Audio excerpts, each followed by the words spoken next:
Merci beaucoup, Monsieur le Président, cher Julien. Julien, thank you so much. It is such a pleasure to be with you here today. We actually have worked together on multiple projects throughout our respective paths, so it's great to see you here once again as the chairman of the Cité de l'Architecture et du Patrimoine.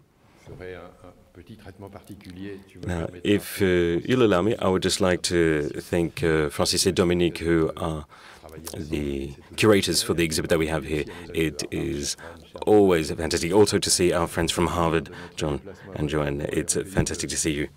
It was such an honor to have won the award, such a prestigious award, so we're so happy to see you here as well. Thank you so much for being here. Such fine comments, and I don't know what I could add to that. I could add the fact that the exhibit here, what really gave rise to this international conference, was quite an exciting project, and it's so exciting to see that, especially coming from our point of view as a major contract owner. You know, we went from the Société du Grand Paris to the Société des Grands Projets, so for major projects, and it was quite a strategic shift. It was a pivot, and we really feel that the exhibit here played a fundamental role in that thought process in making that shift. So that is why we are so fond of this exhibit, and I feel that the exhibit itself was a fantastic success, and we're really looking forward to see more. There are three main areas to the Société des Grands Projets and how we see this conference today. The first key word, I would say, is optimism. And I think, given all the organization that went into this symposium, it involves a lot of people: artists, architects, landscapers, urban planners. In short, the sorts of people who have to look to the future with a sense of optimism. And I think it is such a fundamental word today, given that we need to be optimists, but it can be quite hard given when we look at the world we live in, where we have to offset, we have to hinder, we have to calculate the ways in which we're going to be able to handle the inevitable. And having worked with you in getting this exhibition and this conference together, what I realize is that when we build things and we construct things to improve the lives of people. So in doing so, we have to look at the future with a sense of optimism. We can't see the future with pessimism. And that's why we shifted from the Grand Paris to Grand Projet, to major projects. And when we're thinking of the future of the urban space, mobility is an idea that needs to be discussed. We need to think about how it can be constructive and beneficial.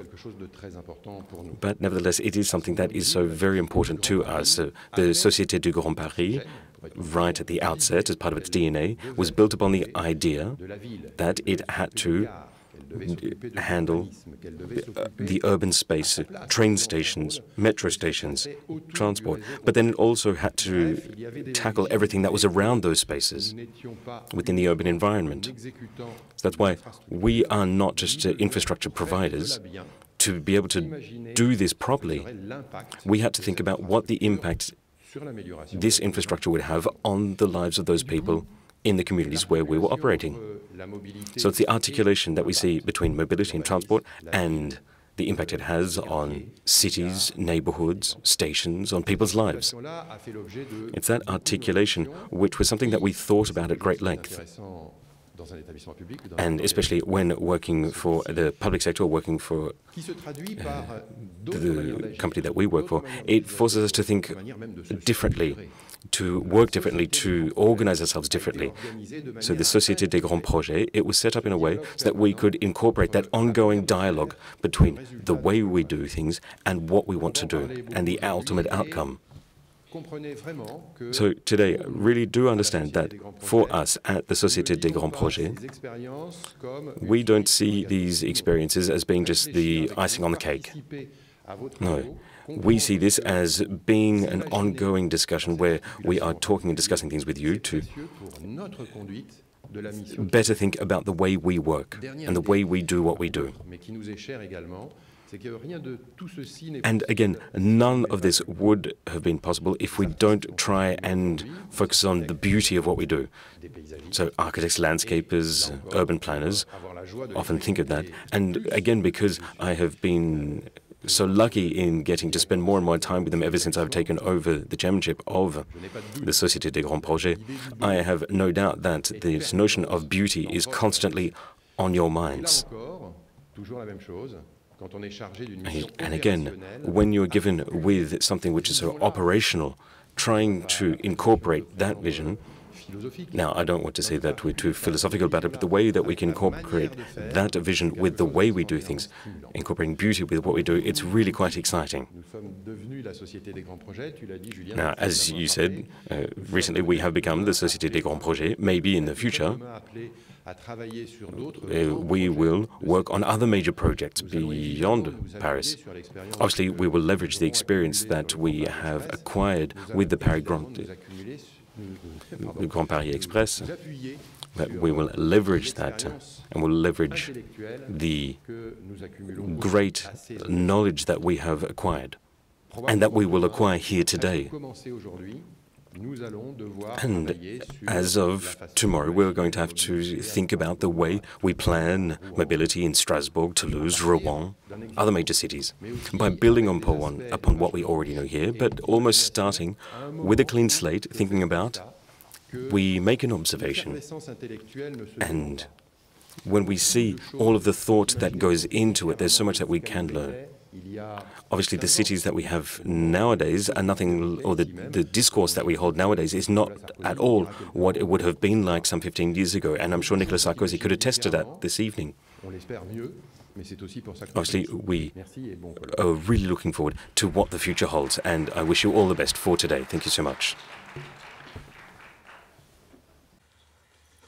Okay, so we're talking about the public space, and INCUBATOR will be talking about that topic, and we're going to move beyond the Grand Paris project because obviously the role here at la Cité de l'Architecture et du Patrimoine is to talk about mobility because it's something that affects cities around the world, and I don't think we could ever say it enough that the public space is a space of democracy. I think that is something so fundamental that we just need to highlight before we get into the debate. Now, to talk to that, I really wanted to have some interesting points of view, different experiences from different cities around the world of different sizes, not just cities here in France. So I would like to thank our special guests for having come here today. Here in Paris, it's a city of housemen. Everything has already been built. It's already very beautiful. It's a bitty city built of stone. So underneath all of that, we are going to have to start digging again to put in place new metro spaces. But the public space in and of itself already exists. So when you have new cities where the RER, the regional train can reach them, you know, they were built out in rural areas where there were beetroot farms. So we had to imagine cities from scratch. But here in Paris, it's almost the third era of cities where we're going to have to build within the built environment. We're going to be building some 60 train stations in an urban environment, 200 kilometers of train lines, 68 town halls are going to be affected by this, who are going to have to think, repair, redo. So that's what we'll be discussing a bit here today. So that's why I would like to start by handing over to Ellen van Loon. So Ellen van Loon for OMA. Do we really need to introduce the OMA because it is such a think tank? It is a reference point.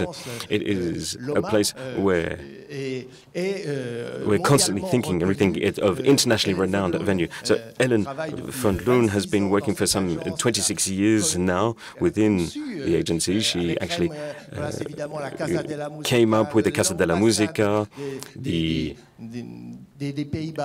embassy for the Netherlands in Berlin. And I mean, there's so many urban-related questions, but questions about space. So there are so many topics that we could touch on. So today, she'll be telling us about the Bordeaux project, which is someone that everyone is really excited about, with, again, different time frames involved. So how is a bridge more than just a bridge? So I'm going to show a few projects, some older ones and some newer ones in a very quick speed, to just show you what we are thinking about. So we're starting with the bridge in Bordeaux. This was a competition. Back then, it's opening in June. And of course, in Bordeaux, there was a strong desire to connect both sides of the river. And of course, normally architects start, you know, making this kind of futuristic shapes of bridges. But that is all what is happening, actually. So our idea was to actually not go into very much design and shaping and God knows what. Our idea was actually to make the bridge an urban space. So here you see a few ideas. It was for us more interesting to not only use transport connecting A with B, but make it an urban space so that from an urban point of view, both sides of the water are really connected. And here you see a few ideas. This is, of course, our ultimate dream. There's also a Congress Center on the other side. But as you can see, it can be used in many ways. It's a very simple project, you could say. It's just a plate on piles. Another very old project I want to show you is the Souterrain. It's a project in Holland. And you know, in Holland, we already for many years in historical cities, we ban cars as much as we can. We are actually against cars, essentially. But in order to do that, of course, we had to invent certain things. First of all, we had to raise the price of parking in the city. That was very effective, I can say. But we also had to make junction points in the city where you basically transfer from car into public transport. And what you see here, this is basically an underground car park, bicycle storage, tram station, and a road on top, all stacked on top of each other below a street, because the street was actually the easiest way to incorporate this. So here you see it in sections, so it's quite complicated. This project is 20 years old, I want to say, so it's, and I'm just going to show you some pictures how these different layers actually are connected to each other. And there's light coming down, but also when you walk in there, you can see all the different means of transport and how they connect to each other. And of course also here some interactions, quite simple ideas in the architecture to have holes in floors so that you really can see all the layers and you really understand what is happening. And as you can see here, and that was quite interesting for us, this station is not only used as a station, but it's also used for events in certain moments. Here you see, there's a film thing. We also did a project for Galerie Lafayette some time ago on Boulevard Haussmann. And here we also tried to basically use the underground of Boulevard Haussmann to connect the stations, but not only connect the stations to the surrounding buildings, but also make it a public space. Of course, this is not a new thing in Paris. This already exists for a very long time. But I think there is a task now for us to basically improve these urban spaces and make more out of it than there was before. So this is the idea, connecting. And here you see, this is what it is now. So you see the underground spaces, and this is the idea of connecting all that. And of course, important, when we build a public space on the ground, it needs to be always connected to the ground. And here you see a few ideas that you really have openings connecting to the below ground. You see we deleted a lot of cars in these images, and to also get light down. So these are a few images. And also some of these underground spaces can become real public spaces. One more project in America. This is a bridge, and this was a competition, and here we also wanted to make out of the bridge not just a bridge, but almost like a public inhabitant space. So here you see what we did. It's a pedestrian bridge. It's actually two plates intersecting, and by intersecting the two plates, you create spaces on the bridge. So here you see it, it's a public space, there's a park on there, but there's also gathering spaces, cafes, etc. And here you see another view of that. And that was it. Merci déjà pour ce premier. Donc j'ai demandé à chacun de présenter des choses en quelques minutes, en effet, pour avoir une discussion. Voilà. So I asked every speaker here to just take a few minutes to start talking about this subject with examples. And it's interesting here to see how these projects become architecture, and then we can talk about the usage. Christoph Ingenhoven, thank you for being here today. I think it's the first time that you're speaking here in France on a major subject in Stuttgart project.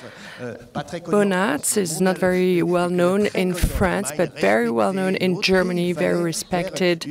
And it was about bringing high-speed train to the city, and it's the same that happens in many countries. So 25 years ago, the project was to have the train station disappear. It's about groundscape, the concept of groundscape. Dominique Perrault is listening to us, and he likes this idea. And we don't understand why it took so much time to emerge when what you suggested was a project that first creates public space. So please explain to us. It will be very interesting to listen to you, but you have a few images to show you, and let's have a look at this train station that will be open very soon. This is the old station. I run you through. It's 6 minutes is not enough to really explain the project, but give you an idea. And this is how it looks today. It's still a building site. We built since 2010. The competition has been in 1997. I was a very young guy then. So they choose a young architect to be able to be surviving the project, right? Exactly.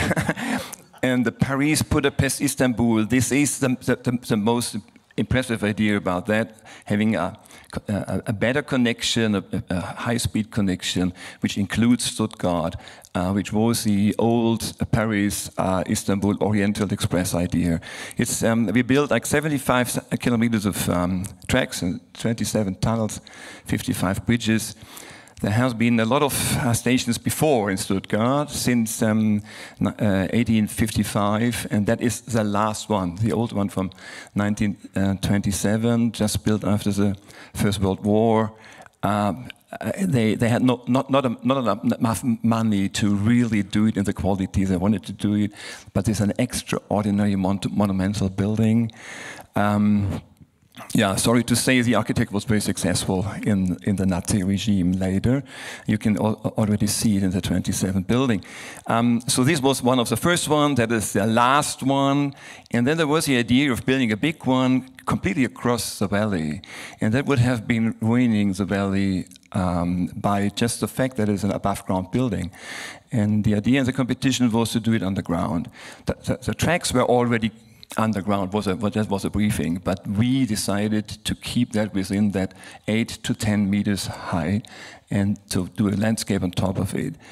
So what we actually provided is an ongoing park and a huge part of the city being edited to the existing city.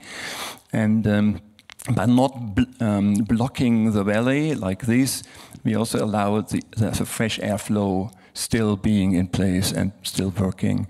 So we will extend the real city center by 40%, so there's a significant undertaking. And you see here what the tracks do. Half of the valley is tracks, the other half more is park, which is also a little bit like influenced by the tracks, and this is what we achieve. It's a very complex building. It's a real hub. It connects all kinds of traffic imaginable. It's a very big hall as well. It's one central station, but it's surrounded by 3 local stations. So it's all included into it, as you can swiftly go from one to the other. This is what you will see above, 28 of these light eyes. The rest is a park and a public space. It's between the old and the new one, the monumental and the more fluid one. This will be still the station in a way, because you get your ticket there. It will be connected to the main shopping street, the main street in Stuttgart. The street will be going on through the station, through the new city, so it's seamless. That's the entrances. This is how it looks today. It is nearly 0 carbon footprint building, not in terms of building the building, to be honest. It is about like running the building, because we are not heating or cooling or ventilating the place, because it's cooled by the surrounding soil, it's heated by the surrounding soil in winter and cooled in summer, is daylighted by these 28 light eyes. Has gone through an extensive process of form finding together with many engineers and with Frei Otto, hanging models, things like that. The early computer days, 1997, was not possible to do that just with a computer, but we put models, 65 of these kind of models on, and then later we transported it into the computer, and this is the final result. I mean, it looks pretty much like the idea originally was. And if you run you through that, as a building, an immense building process. There are the light eyes on top of that. We are already building them. You see one of the first ones on top of it. Will still take like 2 years to get it built, hopefully. And at the end, we are building it under full service. So the tracks, the 18 tracks existing, are still in place. We shortened the existing station just to be able to build in between the new one. It's a huge operation. It's said to be the biggest infrastructure project in Europe. The cost has raised a lot. Also, that caused a lot of trouble, protests and demonstrations against it. Then there was a referendum. We won the referendum by 60%. Now the people are overflowing the building site. Like 500,000 people visited the site already. So the majority of the population of Stuttgart was in the station now. We have much more park after that operation. It will look like that. There is a special connection between the city and the station. In 1927 it worked quite well, but now it looks like this. It's a nightmare, and we try to transform it into the new city heart, like this. And yeah, that is how it looks like. I think that is pretty much the end of it. Thank you. Merci. Thank you, Christoph, for this preview. We are expecting this project and looking forward to see become to fruition. Yes, there is a major social aspect to your project because there were many reactions, but the central issue here is that of public space, and we can see that. Now, Philippe Rahm, I will give him the floor now. Philippe Rahm is very well known here, of course, and outside the borders of France. He chose France to settle, and he theorized, didn't question the form follows faction to say form follows climate. So it's the idea that the climate will define space, and in Taiwan he won a competition to transform an airport, decommission an airport, and this goes back to the Tempelhof in Berlin. So what will these airports become? So the question of public space is major here as well. So up to you, and we'll talk about the connection with OMA, because you are working together on a project in Milan and the former stations. Yes, thank you very much for the invitation. I will present 3 projects. The first project will be about transforming former mobility infrastructure, an airport and a train station. And the third project I will present is one that we're working on currently at Aix-en-Provence in the south of France. It's about integrating public space with the question of infrastructure. So the first project is a park. It's an international competition that we won in 2011 and that opened in 2020. It was a former airport. The project was designed by Stan Allen.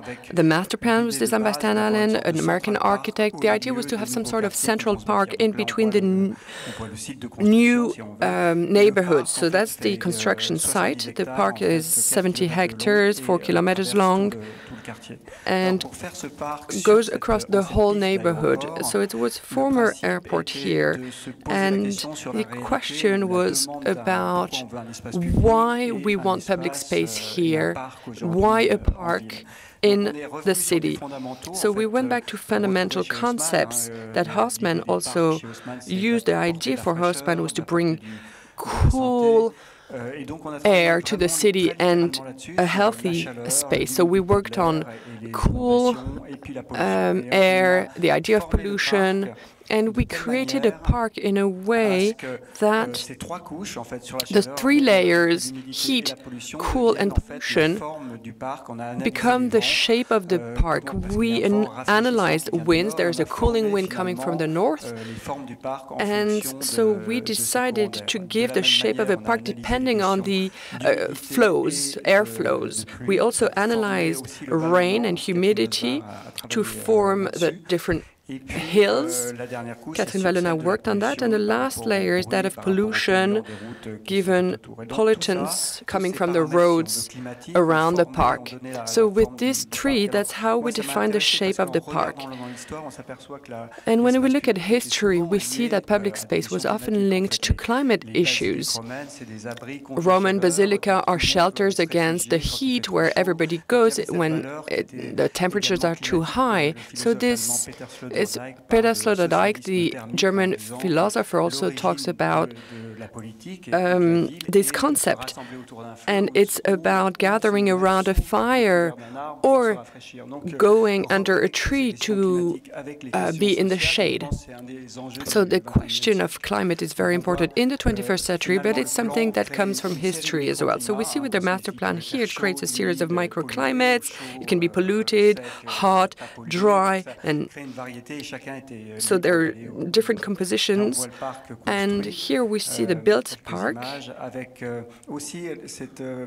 with a few images and with a canopy of PV panels, 10,000 square meters of panels that were designed as a landscape with buildings and trying to integrate everything. The second project is one that we worked on with OMA and Laboratorio Permanente in Milan. We won that in 2019 for older railway stations, 50 hectares in the heart of Milan.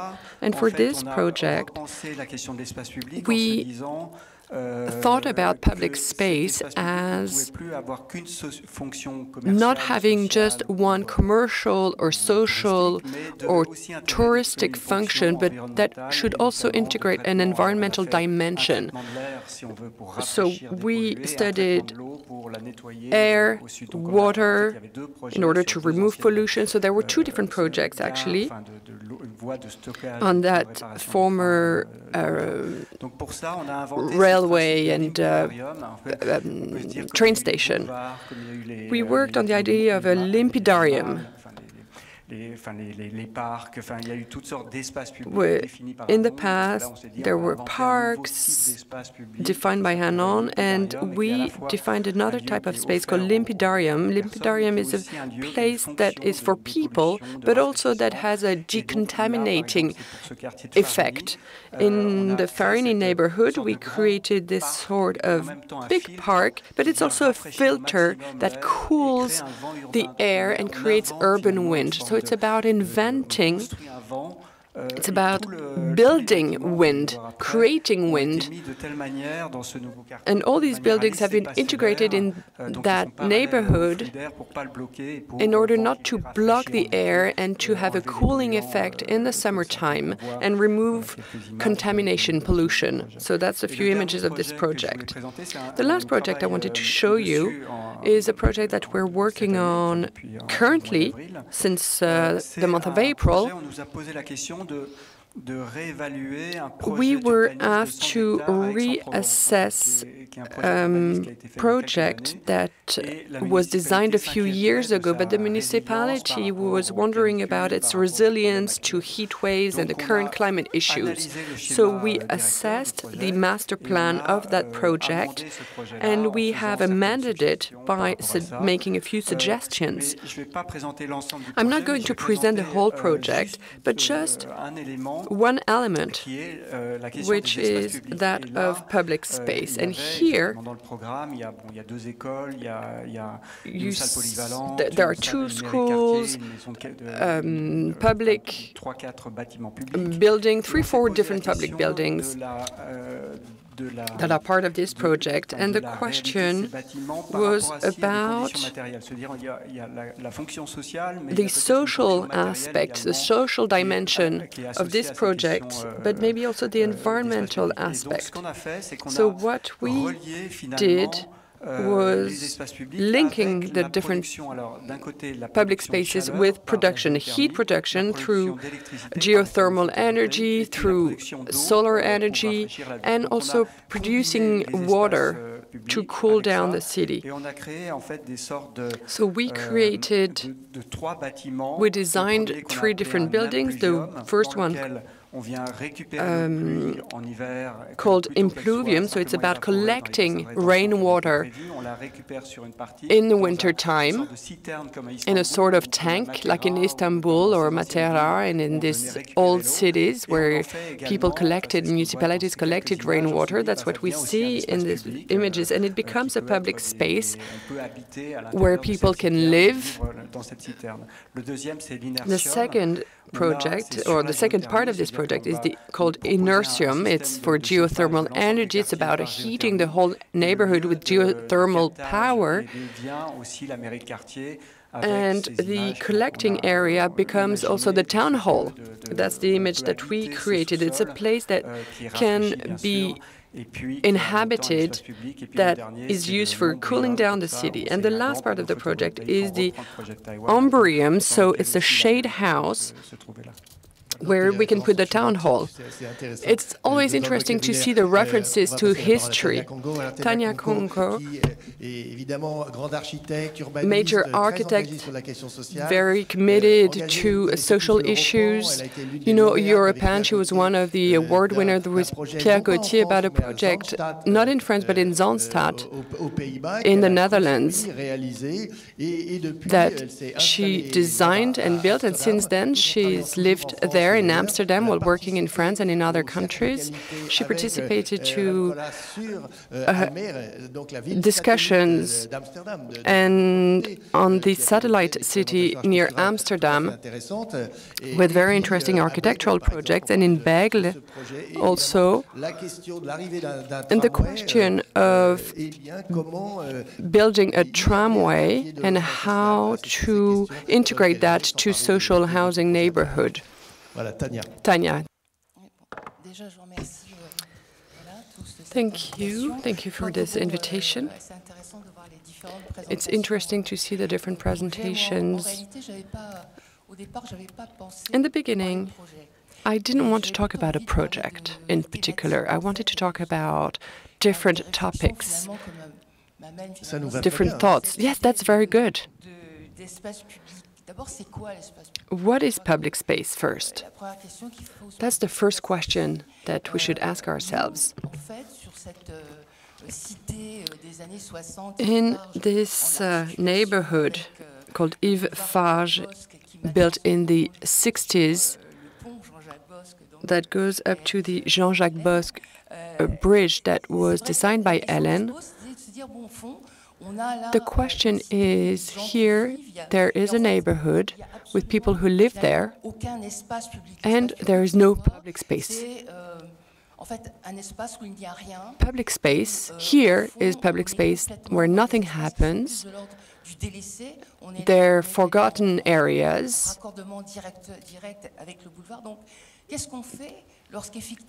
So what do we do when a tram goes there, is built there, when lawmakers and politicians decide to do something outside the city center and in these neighborhoods with social housing? It's extending the tram of Bordeaux to these neighborhoods. So maybe that will open up opportunities for the people there. Public space is about generating something, creating something. Is it just a square where the train station will be, or the tram station will be, or can we suggest anything else? Can we open up to other opportunities? Can we make sure that this place is no longer just a place of connection, but not just connection for transport, but connection between the people, between Bordeaux city center and the rest of the city, the surroundings. So when we start working on a project, here we're talking about the Great Paris Express network, but in Bordeaux, there is a great impulse that was given to the city,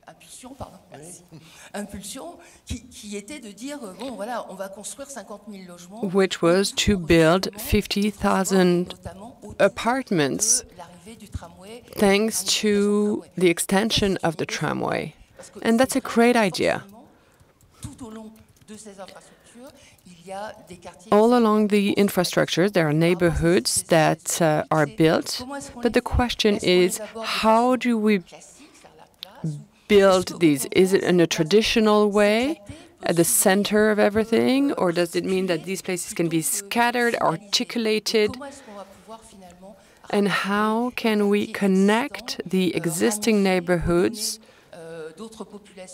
bring new populations, maintain the population that already lives here? Usually it's a lot of social housing that don't get a lot of investment. So how can we attract new inhabitants and create more, a better mix of people?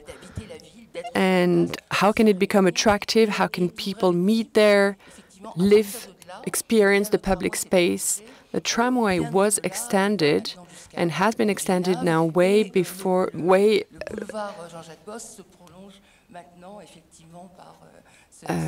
further to other neighborhoods.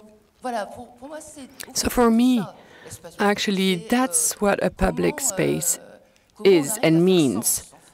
How can we bring meaning to this public space? The day we start working on a project, we don't know what all the opportunities are yet. So we need to be creative, we need to have a vision, and a vision that is supported by local politicians. I wanted to show you something else. The question here is that of density. You mentioned that earlier. Of course,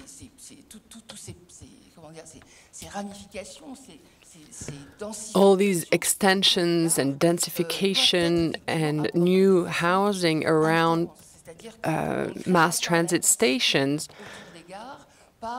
are an issue. We need to create big projects and to think big. So the Sloterdijk train station in the beginning is in the greater Amsterdam area, and in the beginning is just about having 3 lines connecting here, 2 train lines, a metro line, a tramway line, I think. And in 30 years, this went from a train station into the middle of nowhere to one of the main hubs in the region.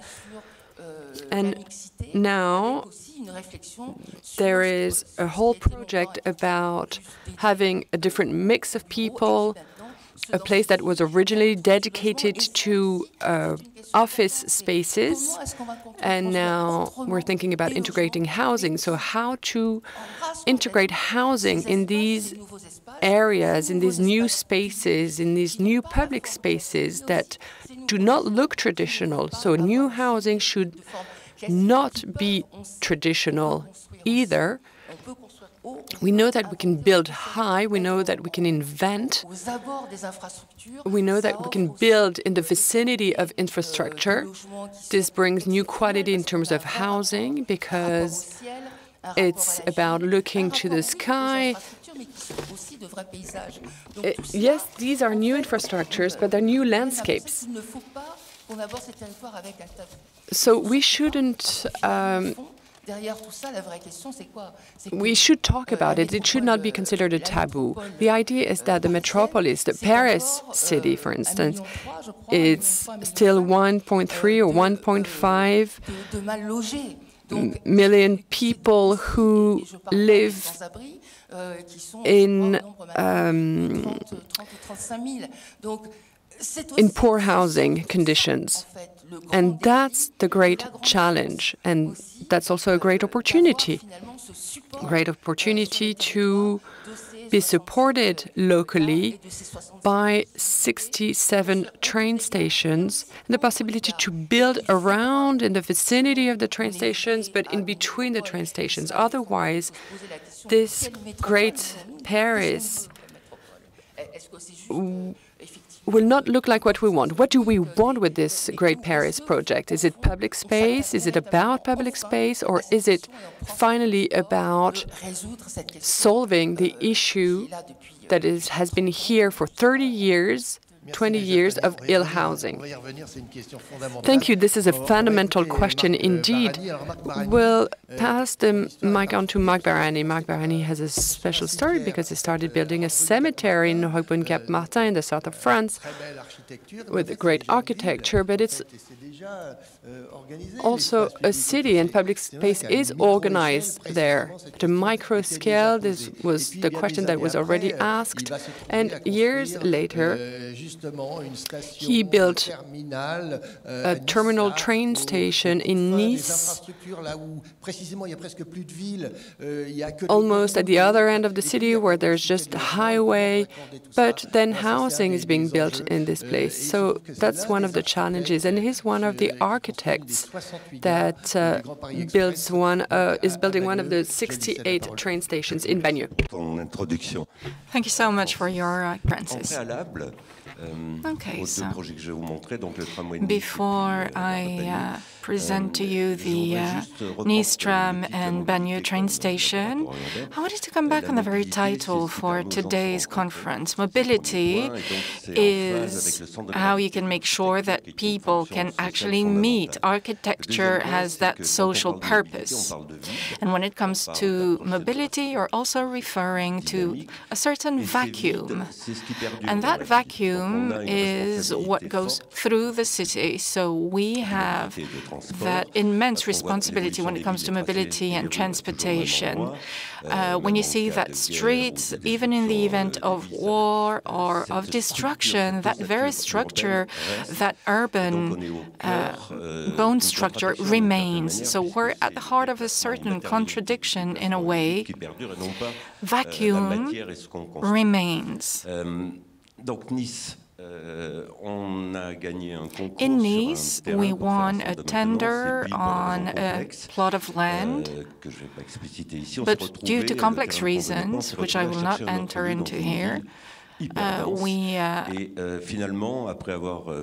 in the end, I had to go to a rather dense area, and and finally, we are now in that place, which is brutally characterized by that highway structure of the 60s and 70s. So here we are at the very back of that highway node, and we looked into that infrastructure in a positive light, and we thought, look, let's just roll around what exists to make sure that that tramway can find its sweet spot. So here we are at the foot of these buildings, and when it comes to the concept for today, mobility, clearly that tram was in phase with the mobility of the highway. This was a plot of land that we decided to add a parking lot to, a control tower, and cultural also cultural facilities on the rooftop, because there were no cultural amenities to be found anywhere near there. We decided to really be in that movement for our project.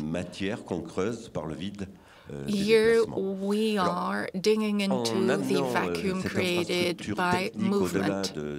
That technical infrastructure with the highway was complemented with a social approach, because that's where there was the bus terminal, and we decided to go beyond to make sure that the 3,000 inhabitants on the other side would be connected into the city. And this is where we have the new terminal stop, and that's how you can go to the city now with that new station.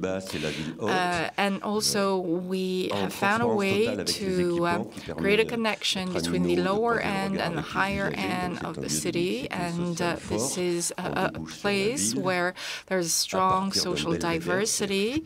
And here we have that Belvedere. When it comes to having that scenic approach to movement, it's quite clear. And there we have that new infrastructure with gardens, allowing to have a peaceful environment. These buildings were renovated on that occasion. These buildings were built by Carlu, the very architect that built the Trocadero here. With that picture, I wanted to say that with that unit in terms of time and money for the construction of infrastructure, and with the political decision-making in the middle, well, you have a certain porosity that's thereby created between these projects. This is an architecture project, but it's also a landscaping project and urban development project to improve residents' life. This is the Bagneux train station now.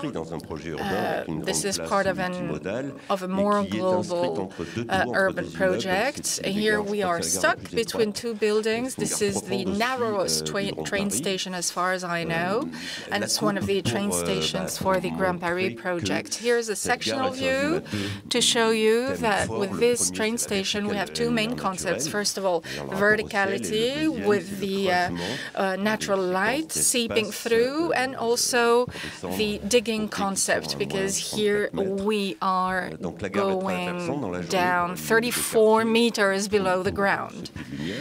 We have that light well in the middle, and as you go down, you reach a space with a platform that's slightly lowered so as to make sure that all flows may flow freely. And again, we have that gravity center with light, and then you move into matter with kind of a transportation speleology approach. You're going underground in contact with that matter to reach a dilated space where you have that sleek ground covering. And then you can go back up to the light. On the left, you have a 1.6 meter space. It's very narrow, allowing you to reach the platform at the very bottom. When we designed the station, I remembered a trip that I made to Nepal with that abac here, whereby you can place your divinities underground. And depending on where you are, in relation with somewhat magical, somewhat religious criteria, you may either die or be blessed. And for the very first people who went underground in the metro stations around Paris when it was built, they were actually scared to go underground. And when you are at minus 5, 10, 15, 20 meters underground, you know, the materials that are used, the acoustics are pretty much the same. And we decided to make sure that you know, the power associated with rocks and the light and all of that matter would be very much in the forefront of the project. And so, we wanted the power of nature to be overwhelmingly present, and that's a topical issue since environmental issues are now at the core of it all. We really wanted to question our relationship to nature in that sense. Thank you so much, Marc. Over to Benedetta, Tagliabue. You all know this, but of course I wanted to highlight this. Since the start with Enric Miralles, you have worked on public spaces. I mean, one could even say that this has been at the core of your work in Barcelona, but not just in Barcelona. When we look at the work that was done in Hamburg, precisely, that's where we can see that you were looking into activating that public space. You were not building the buildings, but you were definitely approaching that, addressing that question. So that's a core question for you. And with the Grand Paris Express, train station will be built in Clichy-Montfermeil on a site where things needed to be rehauled, as we'll further discuss later on. And we really needed to re-inject those aspects related to the city in that project, to create a new space, to make sure that Clichy-Montfermeil would be connected to the city. So we're really looking forward to hearing your presentation. There were workshops, actually, which were organized to imagine that new space. Benedetta, over to you. Thank you, dear Francis. I know that we only have 6 minutes to present all of that project, so many pictures to present to you. To start with, I wanted to say that a public space that works well is a space where you can make that space your own. You feel that you belong to that space. That's how you can define a successful public space. So that was our idea as architects. Architects and urbanists, I believe, can do lots in that sense to make sure that space may be perceived as their own by the users of that space. Apologies for my French, says the speaker. In any case, landscaping, architecture, urban planners, we're all responsible to create these pleasant spaces where users feel at home, where they feel that they do not have to be on self-defense mode. And it should be a space where people feel enough at ease to make friends with the people around them, to have that friendly atmosphere. That's a kind of a picture that I think does lots to explain explain what a successful public space should be. And when we entered into that competition for the Clichy-Montfermeil station, we knew very well what the situation was over there. We knew that it would only be that it was only a Corbusier utopia, which then went on to become a dystopia.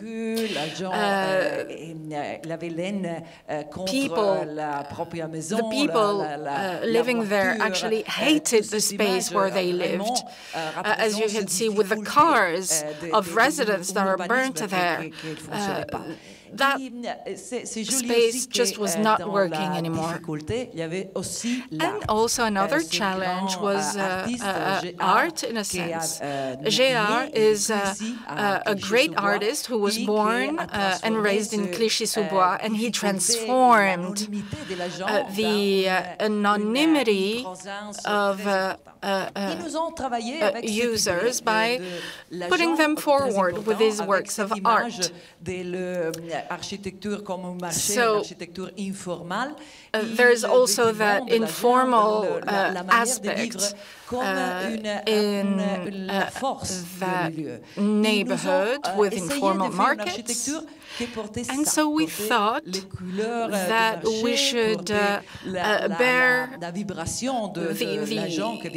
the vibrant colors of the market in a very proud manner, that diversity should be highlighted.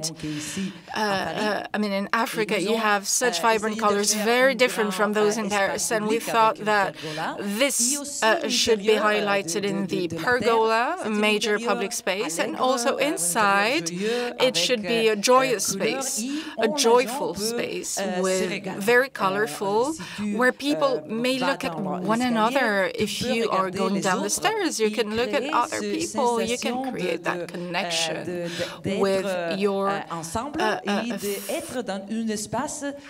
fellow residents, basically a more domesticated space to enter into a relation with one another.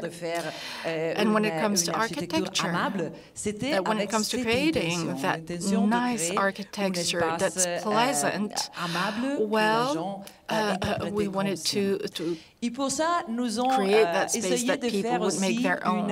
In order to do so, we organized a workshop with local women. It was so beautiful. You know, my French is very poor, and actually these women who participated in the workshops, you know, they barely speak French, but that did not make it impossible for us to understand one another and to communicate with one another. Quite the contrary. They did that wonderful collage work, and that served as a basis for the Grand Pergola we'll be building, and also for the spaces that will go through to go down to the train station. And Gérard also worked with us, so we were very lucky. And here's a huge mural, which will no longer be made of paper, as this is the material he usually uses. It will be made into a ceramic mural. But you know, that Gérard mural is a way for the artist to turn the residents into actual heroes. So we used that incredible excavator with Santa Barbara here, who was the protecting figure for all of the agents working underground. You know, there's nothing normal about going underground. You really need the protection of all divinities. So these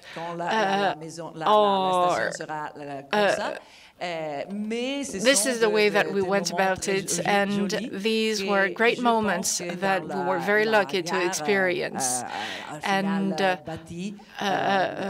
train station, I think, once it is fully built, will be a representation of all of that process. Thank you so much, Benedetta. Yes, quite an event to come, and the first work of art by JR will be made into a sustainable and a long-standing work of art that will be here to stay. So yes, conquering the undergrounds without ever forgetting about what's happening on the surface. Isn't there something in relation with groundscaping? Ellen, for example, in Den Haag, please forgive my Dutch, but when you looked into that tram train station, I mean, there is no advertising, only a cultural offering. You were, in so doing, redefining the undergrounds, right? The undergrounds are therefore no longer considered as something that's just functional. It's also a way of creating a new city. Isn't that a new card in your deck? Well, I think, as I showed you, the project, I think, is more than 20 years old. It's quite old. So this was, of course, a thinking that we had already a long time ago. And it basically had to do, you know, with the fact that we had in Holland, that we had a lot of historical cities, which could not bear all the cars that were planned in the 70s. It was just a mission impossible. So there was a very strong drive in many cities to basically deal with the fact of transport. So how do you move people from A to B? But how at the same time can you create a pleasant public space in a city without, and especially in historical cities, it's very complicated because you want to keep the old character, so you have only a few choices. Most choices is going down because you want to keep what is above. So, and I think by thinking, I mean, we are and we still are obsessed, of course, by always combining different functions in urban space and in buildings, etc., to create that cohesion between functions. And I think it's not only a matter of designing a beautiful space. I think the basic thing in thinking about these kind of projects that all of you showed is about thinking about cohesion between functions. And at the end of the day, how beautiful I make the space or not, the functions will define at the end the quality of the space. The only thing what we need to do as architects is think about the good combination of functions, which we always have to battle for with clients and cities, and then create a shelf for that. I think that is where I think it comes down to at the end.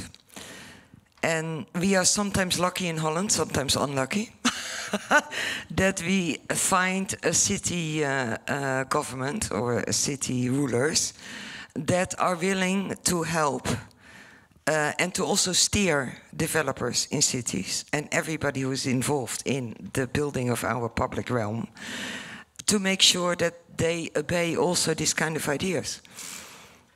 Because I think we are less a country of the grand projet, like France. I mean, there's only one country in Europe with a grand projet.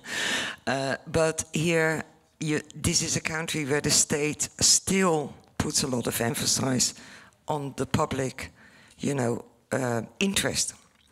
And in many other countries in Europe, that's getting less and less. So in Holland, we are really, as architects and cities, we have to talk to all the participants in making the urban space to make it better for the future. And quite often, a lot of these people involved in this or builders are quite short-sighted. But I think it's really important to have that view on quality for the future. Because all these kind of projects that we saw today, where you start building on the ground, they're all very expensive. And they always become more expensive because there's a lot of trouble in the ground, always. In the souterrain we had also trouble.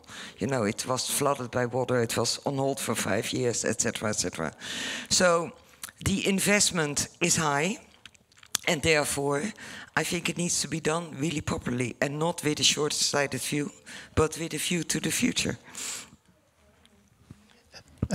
Alors, Christopher, l'exemple de Stuttgart est très intéressant. Christopher, the example of Stuttgart is very interesting, and indeed this is a very costly project. It was very expensive.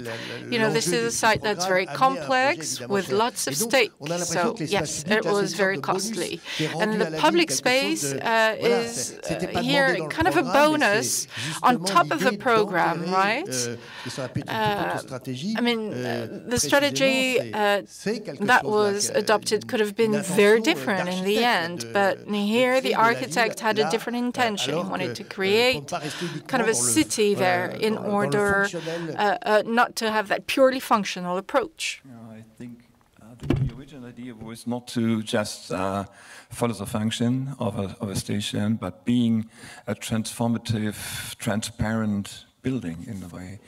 Because the building provides a straight, horizontal street directly through the station into the new city, and that was the very first functional idea. Was not just providing a station, right? The station is a simple thing in a way. Yeah? Following you and also the other presentation, I would like to say, I mean, it might be a very good idea sometimes to build buildings that are extremely specialized to solve a special problem. But what we did is we very much tried to do a neutral building, which is flexible by its neutrality. Remember, I mean, you mentioned basilicas. I would mention like big stations or big city halls and so on. If you build something which is as expensive as this and as complex as this, I think you must be very, very careful to do it in a more neutral way that is also feasible in whatever 100 years.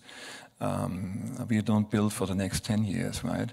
And so Stuttgart is really the crossing of all traffics, of all lines and streets that people would follow, passes.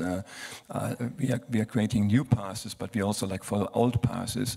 And we just made the city much more transparent and transformable as it is today, because it's absolutely stuck into that valley. It's 700,000 people living in a hilly situation down in the valley.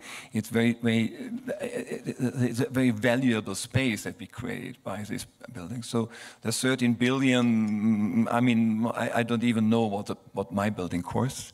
It's a secret, also to me. But it's not the 13 billion, right? It might be one of them. Yeah, the other is just tracks and tunnels and bridges and so on.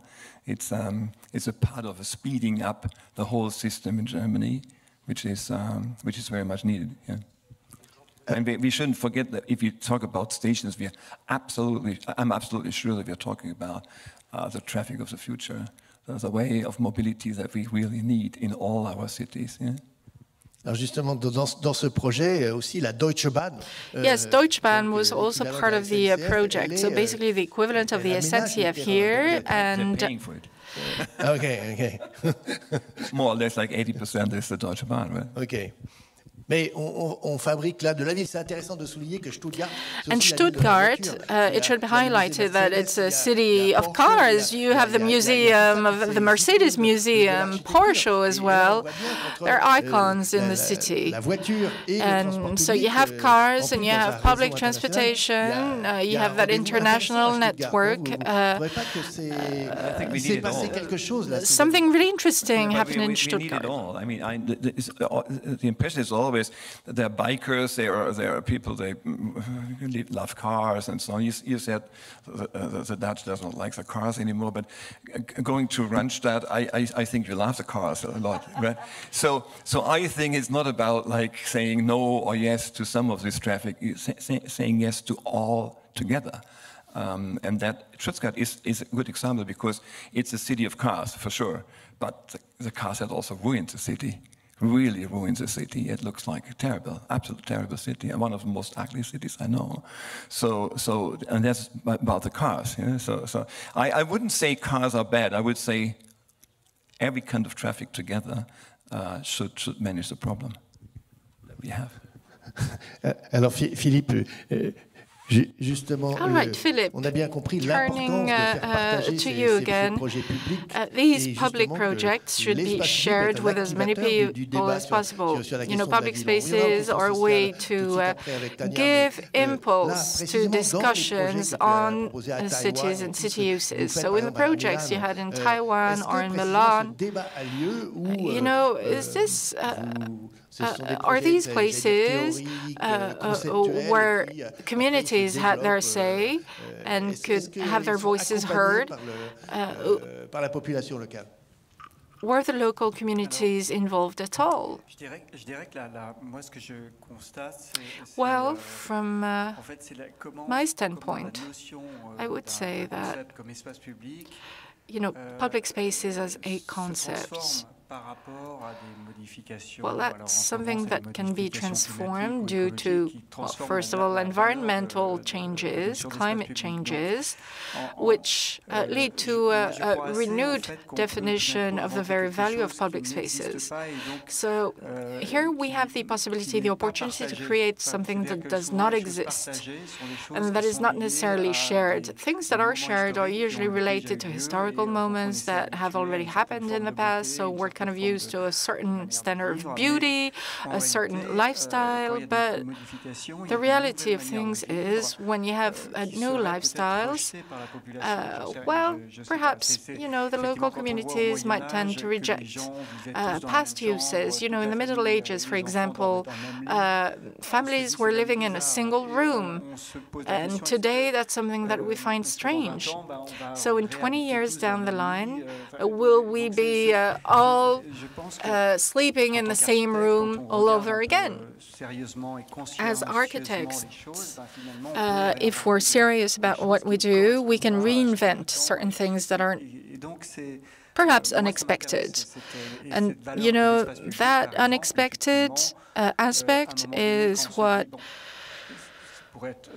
interests me the most.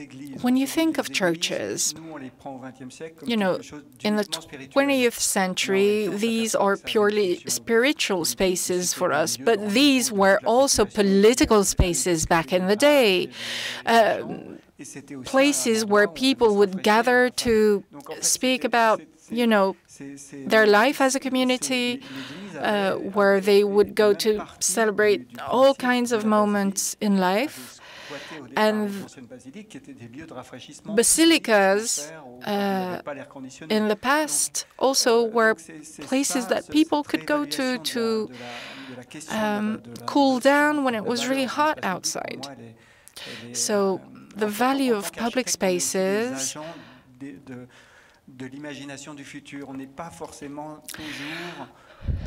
is related to our role as architects to respond to future uses.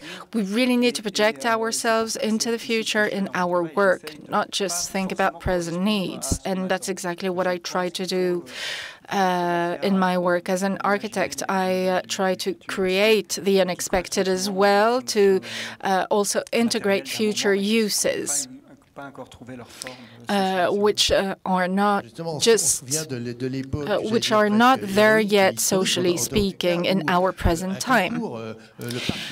Okay, so with the Parc de la Villette, for example, I remember the contest. Rencolas, Loma, and Berlachumi were runners-up, and they did not have just a landscaping approach, and God knows we know how important they are when it comes to cities. But conceptually, architects imagined something to activate all of these functions.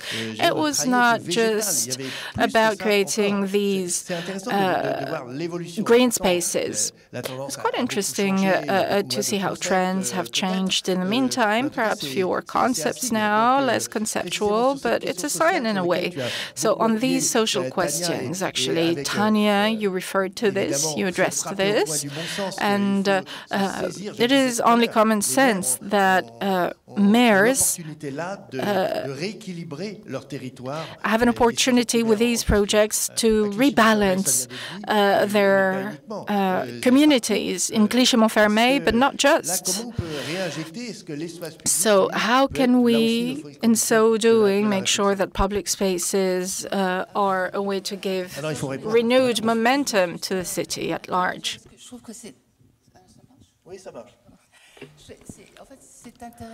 I think it's really interesting to see the question that is raised by the public spaces that are actually underground, because it is a way that we're changing the role that train stations play, because train stations are public spaces in their own right. So that interplay is quite interesting. It's what you were talking about yourself as well, Marc. We've got these layers, and how can we get these different layers to be dynamic and to breathe life into them again, to breathe social life back into these spaces? This very human-centric type of energy, how can we get that energy vibrating throughout the train station as a public space, and how can we bring that up through the layers? And I mean, you spoke about Omar at La Villette, but I remember Omar's fantastic project at Les Halles. That too was very much the issue. You know, you've got all of these people in the urban environment, very much city-living people who were in the train station, but who were underground, and they had to walk through this space as a public space, up through the layers,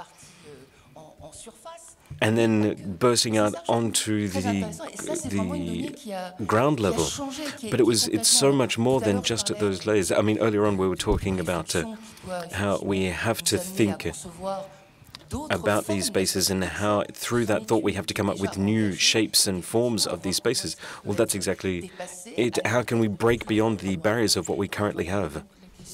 Sorry, that was just a quick intro. What was your question again? Donc, Marc, sur la question du sous-sol, justement, comme un... No, we will get back to that question, but coming back to you, Marc, nowadays, I mean, talking about the underground. For example, the tramway in Nice, is quite interesting because it works through the soil layers, but it's on an angle and it's on a slope. It's quite an interesting tramway. And it's interesting because the infrastructure becomes the architectural feature. And it's really come through in that project we're talking about.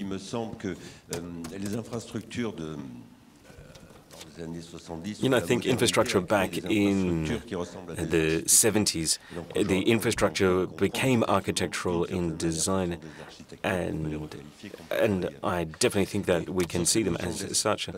It's not just infrastructure, it is architectural by design. But talking about the cultural decentering that Philippe was talking about, there are some places where public space just does not exist. You know, Tania, you're very aware of this notion that public spaces in some areas don't exist.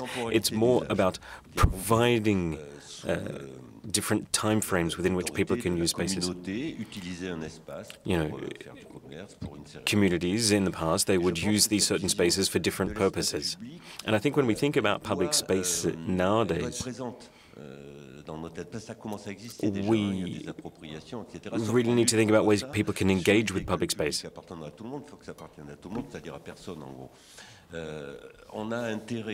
And I think we really have to look at how we can look back to other cultures, other ways people around the world use these public spaces. Because I think there's a lot that we can learn from other cultures. And when we think about train stations and the urban space around train stations, the infrastructure, I mean, there's some really interesting stuff. I think the Grand Paris is a very expensive project, I think multiple billions of euros. And I think through that entire design process, we should bear that in mind, that there are other solutions out there, or other uses out there. Now, when I've worked on a project, either be it in Nice or in Bagneux, I always think about what people are going to criticize realize in my work, but in 50 years' time.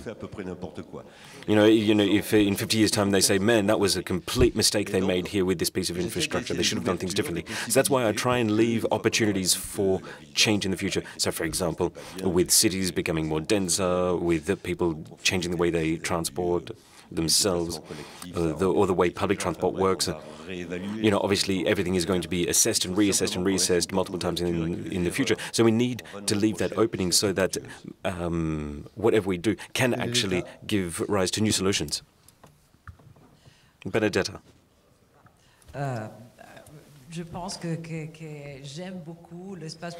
I think I really like public spaces, especially when I see how people use it in really exciting and good ways. Think about China, Beijing, Shanghai. There are spaces in cities where people use the street or use pathways or use the public space. And they use it as if they're at home. They use it as if they were own. They truly embrace and engage with it. So we need to think about how we can do that, how we can create that relationship.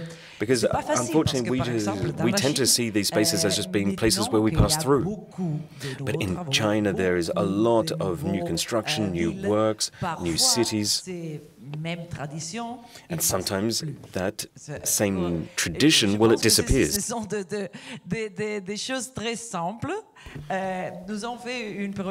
You know, we did a very simple project in Barcelona. It was the Maggie Center, and it was a series of small homes with gardens right near a hospital. Now, this was actually a center, an anti-cancer center, so these were homes for patients and families of patients. So it's just important to remind people of that. Yeah, it's fantastic. At Maggie Keswick, the landscape designer who was working on that came up with the concept and said, let's do something simple, probably too simple. And because it was too simple, architects probably don't even consider it as being architecture. But, you know, this is for people where they don't feel good being in the hospital. They need a place where they feel good. And that feeling good is so important in what we can create. And that's what we did that's what was done with this project. How can we make a space where people can feel good and live well? You know, we're talking about creating cities that are more likable or more approachable. You know, that's one of the criticism that you could say. You were saying that cities aren't welcoming spaces, they aren't nice spaces, cities are quite aggressive spaces. But beyond that, other spaces that you're creating, could you say that these cities that we're creating now are likable, are kind spaces? I mean, that's the fundamental question when talking about public spaces, isn't it? I mean, you were looking at me when you were asking the question, so I guess I'll answer it. For me, a kind space or a likable space. Yeah, it's quite tough to define when we mean what is a likable or what is a kind space. For me, I think it's a matter of dynamics. When you've got something which is quite dynamic and vibrant and alive, you can find your own space within there. Where if everything is already set in stone and highly programmed, it's hard. Think about Notre Dame. Sorry, think about Rotterdam. Sorry, not Rotterdam, Notre Dame, Rotterdam. It's a port. And it's, if you just walk around Rotterdam, you realize just how, you know what it's like. I mean, think about how this morning, I mean, we lost time in public transport, but there are very flexible, dynamic ways of using these spaces, and we can see that with Rotterdam, for example.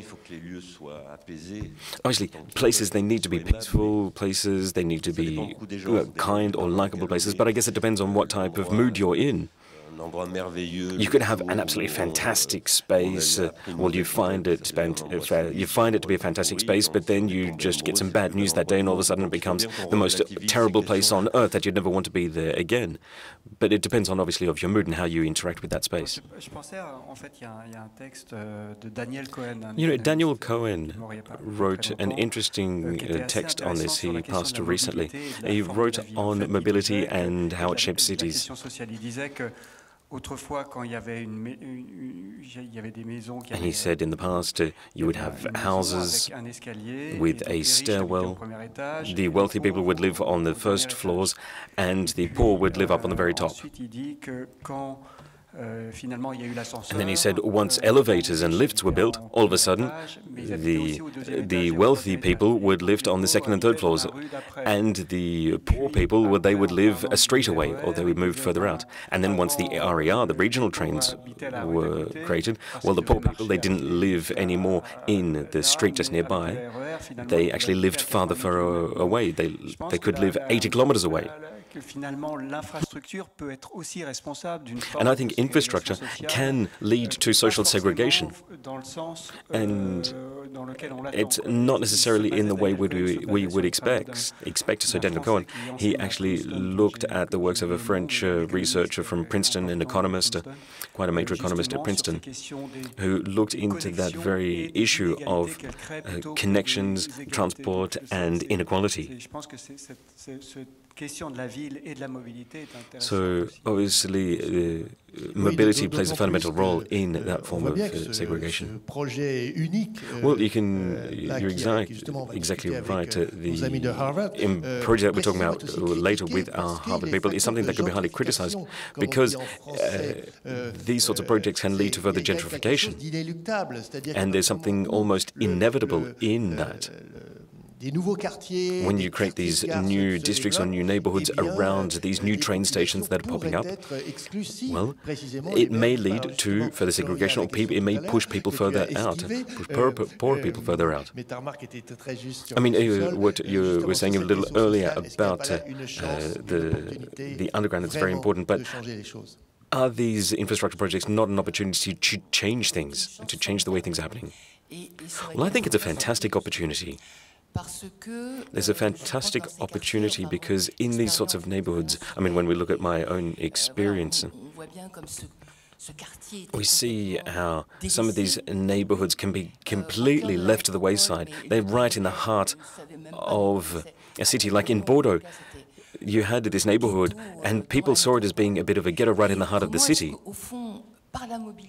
And it's through mobility that we can break down those barriers. We can take the tramway right into the heart of that forgotten neighborhood, and how that then can lead to a complete overhaul, a complete metamorphosis of that neighborhood. And what's interesting is, at the same time, the people who were living in that neighborhood, they stayed there after the project, because we need to make sure that the people living in there, they provided the support from local politicians, from local communities. Economically, they need support. And it's also a way where they have to engage with and embrace the change. Obviously, for that tramway to go through the neighborhood, a few blocks of flats or apartment towers had to be completely knocked down. And what's tough is that there were people who had lived there for generations, stories, family stories that were built and created in those buildings that were being knocked down. So you have to also engage with local communities so that they can embrace that change and accept it, because it is... It's really important, again, that you need to do that work so that you can help the city progress and change and move forward. Because there are neighborhoods out there that so desperately need this sort of change. And you need these public spaces where people can come and meet, whether we call them likable or kind. I don't know if that's the right term, but we need public spaces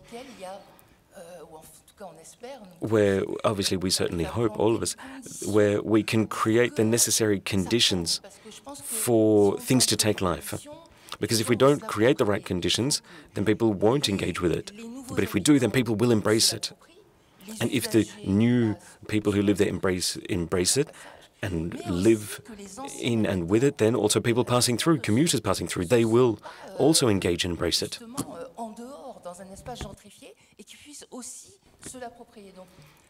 It's really about that sense of making it your own. And nothing really is set in stone. It's about us creating the right conditions. I think the Jean-Jacques Bosque Bridge in itself is going to be a fantastic venue for exactly that, because it is joining both banks of the river together. I mean, you said it yourself, it's not set in stone. I mean, well, it has already been set down on paper, and it has already been drawn, but there is so much that can happen with it later and after the fact. And I think that is what we can provide to these new neighborhoods, these new districts around train stations. And if I could just add on something quickly, we were able to get about 37 billion roughly, to be able to build all of these train stations. Well, it wasn't just the train stations, it was the entire network for the entire project. So we have to find ways within these train stations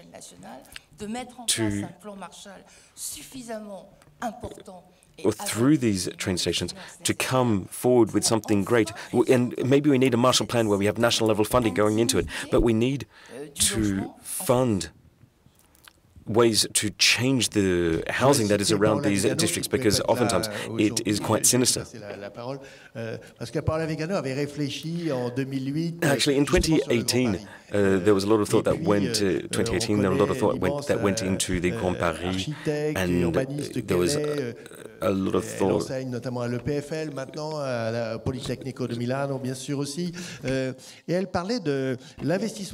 there was a lot of thought that went into this, saying that there are still connections that we need to build beyond the tramways, beyond the train lines.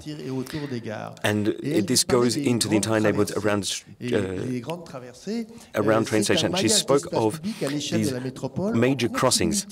So it's about creating crossings between people from inside the city and outside the city, not just through the public space as we tend to understand it, Tom, but also through these major geographical forms that cross throughout all of Paris and Greater Paris. So it was just a way of thinking about Paris, Greater Paris, about the city, about the environment.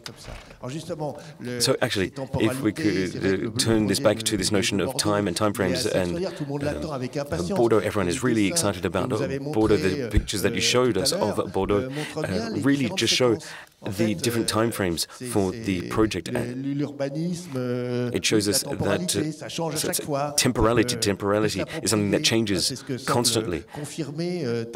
And so this is something that you really worked on with the Bordeaux City Town Hall. It's this notion of turning these spaces into spaces of multiple possibilities. Yeah, I think that's the reason why we won the competition. I think by exactly doing that. But of course we realized, like, there are many competitions in France, when you win the bridge, and then all the infrastructure around it still needs to be designed because it's somehow not really connected. But I was, sorry, I was just on another topic before that. Because you talk about Paris, you know, that you have the poor neighborhoods in the outskirts and you want to connect that to the city center, etc., etc. And it's very funny because some movements in Holland, in cities, were actually different. We had a period where actually the families and the better being people moved out of the city and the poor people were left. Because the cities were of such a terrible quality that they didn't want to live anymore there. Now we have a moment where these people are coming back to the city. And I think this is a very interesting moment. And this had to do with better infrastructure, facilities, moving around. But I think what is very nice, at least in Holland, in this moment, is that you don't have that separation so much anymore about good areas and bad areas. No, I think the quality for the future will be that all areas have a mix and all areas have their own qualities. And I think that is the ultimate goal. So that every area we talk about is not only depending on connecting, but also on quality. So that all these areas you want to be in. I think that is, for me, the most crucial part in thinking about this. And infrastructure is one part of that, but it's not everything. Cette idée de couture urbaine, évidemment, c'est pas une idée totalement nouvelle. So what you're saying is, Richard Rogers, when talking about the Grand Paris back in 2008, said we need to think about the very structure of urban environments, that we need to rethink the way that we can create bonds. Because when you create bonds, you create a city. Creating a city, you create communities. And unfortunately, we will have to wrap this up. Now, when talking about the conditions behind the urban environment, how can we all find our own space in that? And for you, how would you define the very essence of what makes an urban environment? No, I think you're a perfect example here. I mean, to speak about Barcelona. Given just what Ellen just said, talking about this urban mix, this blend, I think that will be the future of urban spaces. But then think about that, that goes back into the past of Europe itself. We've seen that in the past. But it also reminds me of the fact that, we earlier on were talking about European cities. And it's very different talking about public spaces in European cities as opposed to public spaces in American cities. I remember going into the Smart City Congress that was held in Barcelona, and we had a discussion with a young architect from Houston, America, and we were talking about public spaces. And it seems like we're talking about two very different things. I was talking about one thing, he was talking about something else entirely. So it's important to say that we are very lucky here in Europe to be able to have that long tradition. I always think that we have always looked and worked on this throughout history to strike a sense of equilibrium or balance. And also through history, there's so much that we can learn. Okay, so coming back to this question of defining urban environments, what is the key definition? How would you describe the future of it? Well, I would say it's creating encounters. Creating spaces where people can meet and encounter each other, where they can, take what they see as being a certainty and confronting that certainty with something different. It's something which is very alive and dynamic. That's the urban space for me.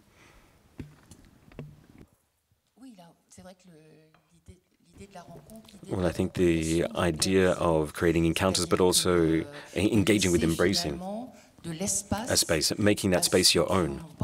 It's about giving space to those people who don't have a lot of space, because oftentimes homes are quite small and they're very compact. Certainly in France that is the case. So it's about providing public space that people can make their own. That's something that I really appreciate in the Netherlands. The second the weather is good, everyone goes out into the public space. The pavement is something that people can use. You can go down and have a barbecue outside in the public space. And I think it's really important because it's a way of bringing life into cities. It creates connections between people, obviously with your neighbors. It creates encounters or chance encounters with people.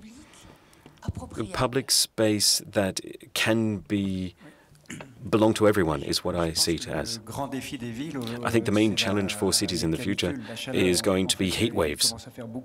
It's starting to become too hot to live in cities nowadays. So it's about finding ways of making cities cooler, providing public spaces that are fresh, cooling places. And Stuttgart is an example where a climatologist working for the town hall was actually working in the urban planning division.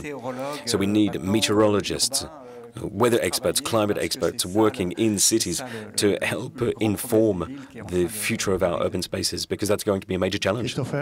Christopher. Still, it is not so difficult. I think we should remember that if you look at your examples of very, very bad social housing and the lack of public space, it's just a lack of public space. I mean, it's not a miracle that we have to do. It's just that we have to provide better city planning and better architecture. All the architecture that you criticize has been done by a client and an architect. And maybe we should stop them doing that again and again and again, right? That it's done. If you look to Paris and all the big cities in Europe and in the world, it's going on and on and on in that kind of lack of quality. If I look to, I mean, that might be a very prestigious example, but I take it. If you look to the Luxembourg, for example, it's not complicated. It's not overloaded. It does not have any additional functions or whatever. It's not a. It's just a very good public space. It's safe. It's well located. It's maintained, and it's democratic. You can just go in and you go out and you do whatever you like. I mean, in certain borders, and that's it. And you can do that in social housing areas. You can do that in the city center. You should just do it.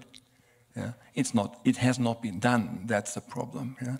And it's not. I mean, one other aspect is the predictability of is segregation supported by traffic. Very, very difficult. That's very difficult to predict that, because during the pandemic, everybody was like moving out of the city, yeah? And the most expensive houses now are somewhere in Aspen, Colorado, or whatever, I don't know, or Capri, or because the people now know that they can do it with internet. It's not just the traffic now; it's the internet that provides you with a lot of functioning things that Teams meeting and whatever it is. At the end, it makes you more free. But it also gets a new kind of segregation, right? Leftover spaces, leftover people, and so on and so on. I just want to remind you that it's not so complicated. We just have to do it much better than it's normally done. Yeah. I totally agree with you. But that's why I think that is what I mentioned earlier. I think there is an obligation to basically get all the people who are involved in developing these areas on a better track, and where it also is made clear that it's, you know, urban developers is not only about earning money and earning it quick, but make sure there is a quality guarantee. And I think that is something Holland was good at. At the moment they're less good in it, I think, but it depends on the governments we have. But it was successful, I think. And I must say, quite often when I'm in competitions in France, of course there are new neighborhoods, etc., but I'm still surprised how little, let's say, a push is there in the interest of the public interest to basically make a program that, you know, the state or the citizens want to have built there and is realized. It's quite often, you know, as I say, it's too often it's quick money, quickly done. But I agree with you, it's not difficult to do, but it needs guidance and a vision. The best intentions, it's very difficult to say that in a nice way, I try, okay? Yeah. The best intentions are something coming to not the best results. And for me, for example, the competition system, that might sound very strange, is one of the worst things that we have invented as architects, because it's a waste of talent. It's a waste of talent. If you all think about how much of your time you have spent with things and have just gone into the bin, and how many really bad architecture is built at the same time. So maybe we should think about, like, the economy of architecture has to change into the most talented are building and the less talented are not building. Really, I mean, think about that, because the majority of what is built is not nice. On n'a pas le temps d'ouvrir le débat sur la réforme du système des concours, mais voilà, un dernier mot par Marc Barani. Un dernier mot sur la rencontre, pour préciser ce que j'avais en tête, c'est cette rencontre, elle n'est pas forcément apaisée, elle peut être électrique. I think when I was talking about creating these encounters, it can be quite exciting and almost a bit explosive, creating these encounters with people. But again, when talking about getting people together and mixing people together, a lot of times the urban planners of the past have always thought about creating that, because otherwise the capitalistic city, especially talking about Paris, is just it's a touristic haven. It's not really a place to live. So I think it's going to be interesting to see exactly what is going to be done in the future to change that up. Well, that brings us an end to the first roundtable discussion. Obviously, we could have spent the whole day talking about this topic because it's very interesting. We will continue to talk about this much later. I would like to thank each and every one of you for having joined us here for this discussion, because it's interesting to see the various points of view we all have. I would now like to hand over to Philippe Rahm, who is going to be discussing a number of topics with people from Harvard, because it is so important to talk about the urban space. Does the urban space create a sense of urban life? And it would be good to know why they gave this fantastic award to the Grand Paris project, even though the project hasn't yet been finished. So I think it's going to be good to hear their point of view. Philippe, we have Jean Busquets and Ron Witter. I'd like to thank them both who traversed the Atlantic Ocean just to be with us here today. So thank you both. And a round of applause to welcome on stage.